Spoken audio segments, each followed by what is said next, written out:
On se détend, je me le promets, ça va être un super week-end. Ça fait combien de temps? 17 ans. 17 ans. Waouh. On prend moins longtemps pour meurtre.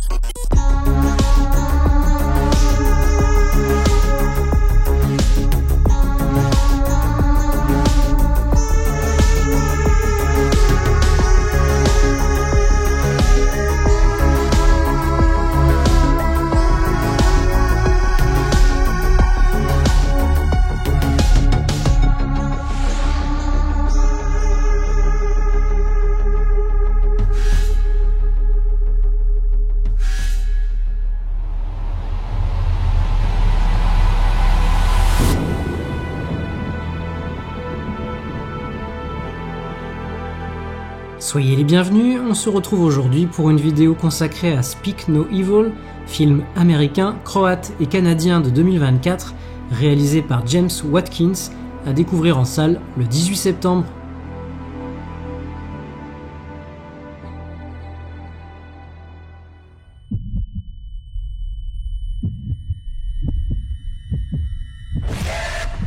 Vous vous souvenez de votre séjour chez nous? Quand vous avez flippé et voulu partir sans dire au revoir.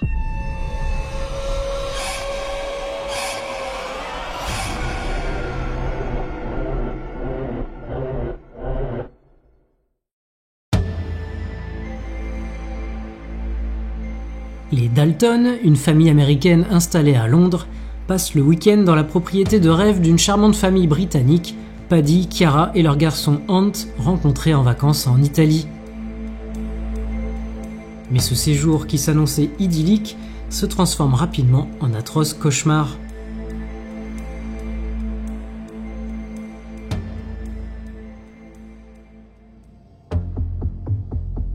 Si son nom n'évoquera a priori pas grand-chose auprès du grand public, le réalisateur et producteur britannique James Watkins signe avec Speak No Evil son 4e long métrage. On lui doit notamment, pour le compte de la mythique société de production Hammer, alors en pleine tentative de renouveau, La Dame en Noir en 2012 avec Daniel Radcliffe, seconde adaptation du roman éponyme de Susan Hill, dans lequel, en Angleterre au début du XXe siècle, un jeune notaire londonien envoyé dans le nord du pays se retrouve confronté à des phénomènes paranormaux. Mais l'œuvre la plus notable de Watkins reste sans doute Hidden Lake en 2008, thriller horrifique porté par Kelly Reilly et Michael Fassbender, interprétant un couple parti passer quelques jours de vacances dans un petit coin de paradis dans la campagne anglaise. Dérangé par un groupe de jeunes particulièrement arrogants, la situation va malheureusement entraîner tous nos protagonistes dans une spirale de violence incontrôlable. Gore, même si peu subtil, le film permet néanmoins à Watkins de dresser un certain état des lieux de son pays. Écrit et réalisé pour le compte de Blumhouse, fameuse société de production fondée par Jason Blum, spécialisée dans les films d'horreur au budget limité mais au concept à fort potentiel, pour le meilleur comme pour le pire, Speak No Evil trouve sa source dans le film danois et hollandais du même nom de 2022, sorti en VOD en France sous le titre Ne dis rien, mise en scène par Christian Tafdrup, qui occupe d'ailleurs le poste de producteur exécutif sur le film de Watkins. Est-ce que Speak No Evil 2024 est un bon film? Est-ce que l'original avait réellement besoin de cette adaptation américaine? C'est ce que nous allons voir dans un instant.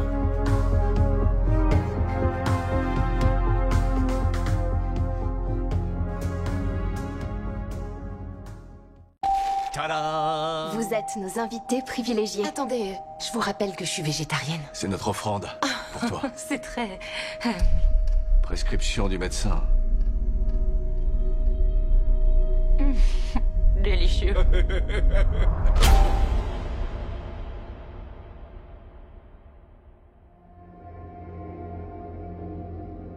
Le film de Watkins met ainsi en scène un couple d'Américains, Ben et Louise Dalton, ayant déménagé à Londres dans l'espoir de rebondir professionnellement parlant, et leur fille Agnès, souffrant d'anxiété et inséparable de son lapin en peluche. Lors d'un séjour en Italie, ils font la rencontre d'un couple de Britanniques, Paddy et Chiara, et leur fils Ant, atteint d'un handicap le privant de la parole.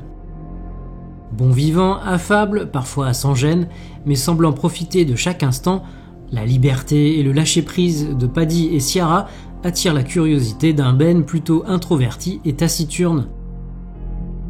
Alors que le courant passe entre les deux couples, les Dalton, de retour dans un Londres morose et sans opportunité concrète de travail, se voient invités à passer un week-end à la campagne dans la maison de Paddy et Ciara. Remettant en question le sens de leur vie et luttant contre un sentiment de distanciation, Ben et Louise acceptent finalement un changement de décor qui ne peut que leur faire du bien. Mais petit à petit, la famille Dalton se retrouve coincée dans un lieu particulièrement isolé, avec des hôtes dont les intentions sont de plus en plus troubles, pour ce qui s'apparente alors à du home invasion, mais à l'envers. L'une des principales qualités du film, et il n'en manque pas, c'est bien cette sensation permanente d'imprévisibilité entretenue par Paddy et Ciara, autant par jeu avec leurs invités, que par difficulté à dissimuler et réprimer à chaque seconde leur vraie nature. Le film souffle ainsi le chaud et le froid pour instaurer, chez le spectateur comme chez les Dalton, un sentiment d'étouffement.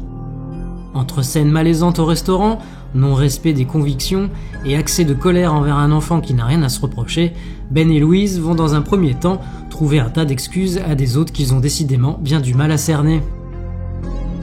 Mais si Paddy et Ciara parviennent la plupart du temps à retomber sur leurs pattes et refaire descendre la pression, la politesse ou la peur du conflit ne suffisent bientôt plus, forçant les Dalton à ouvrir les yeux, bien aidés par les enfants. Prenant conscience que quelque chose ne tourne décidément pas rond dans cette maison, quand bien même Ben pensait avoir trouvé un ami en la personne de Paddy, les Dalton vont devoir tout mettre en œuvre pour fuir et survivre.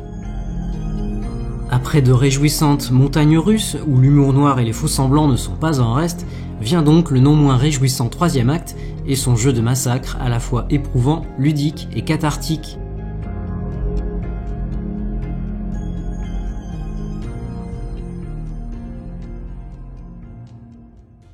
On est triste que vous partiez.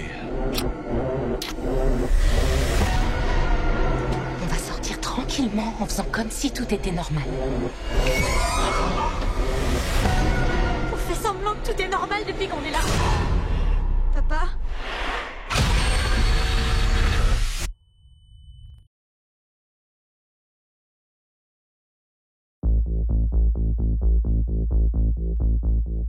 Efficace et particulièrement bien écrit, le scénario de Speak No Evil joue malicieusement sur le déséquilibre constant provoqué par les personnages de Ben et Paddy, tous deux ayant des caractères aux antipodes.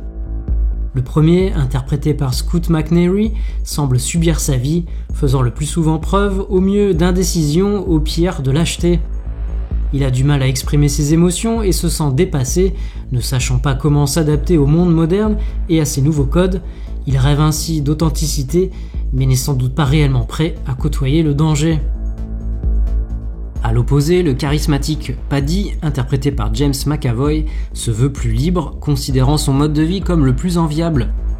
Mais derrière son hospitalité débordante, il va pourtant se révéler de plus en plus sadique, sachant appuyer là où ça fait mal pour exploiter chaque petite faille, et de plus en plus impulsif, dégageant une puissance animale qui va provoquer chez les invités un certain trouble, puis de l'appréhension et finalement de la peur, le personnage bénéficiant de la musculature de l'acteur, un physique qui n'a d'ailleurs, de mémoire, jamais été aussi impressionnant, même dans Split, ce qui ajoute évidemment une touche de danger supplémentaire à un personnage déjà bien suffisamment inquiétant.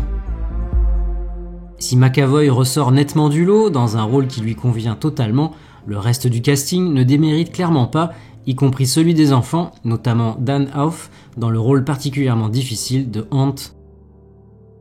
Comme il m'apparaissait presque indispensable de comparer le remake à son modèle, notamment parce que 2 ans à peine séparent les deux projets, je me suis donc empressé de visionner dès le lendemain de ma séance le long métrage original de Taft Drup, histoire de voir si on trouvait déjà tous les éléments que j'ai pu apprécier dans le film de Watkins et découvrir ce qui avait bien pu justifier une adaptation. Exit la campagne anglaise, place à la campagne hollandaise pour une confrontation entre Danois et Néerlandais. Abordant des thématiques similaires, le film de Taft Drup se veut plus resserré dans sa narration, s'attardant moins sur certains détails, là où le remake va amplifier les choses, tant dans les situations que dans le jeu des acteurs et actrices. Il n'y a donc plus le côté montagne russe voulu par Watkins dans son remake, le ton y étant beaucoup moins porté sur l'humour noir. Mais c'est dans le troisième acte que se crée vraiment la différence, le film de 2022 offrant une fin bien plus sombre et brutale à en laisser le spectateur que je suis sans voix. Si on peut difficilement reprocher au remake d'être trop fidèle à l'original, on peut au contraire regretter qu'il s'en éloigne trop, délaissant le nihilisme danois pour une américanisation sans risque et donc aseptisée. Pour autant, je ne peux que conseiller à toutes celles et tous ceux qui n'ont pas vu le film de 2022 de se plonger dans le remake, aux qualités certaines, et découvrir l'original par la suite. De même, à celles et ceux que l'extrême brutalité de l'original aurait dérangé, allez jeter un œil au remake dont l'effet cathartique saura, en partie, vous remettre du choc.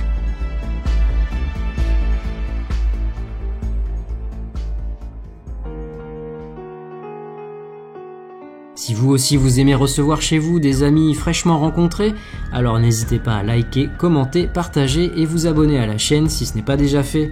On se retrouve prochainement pour une nouvelle vidéo. Salut!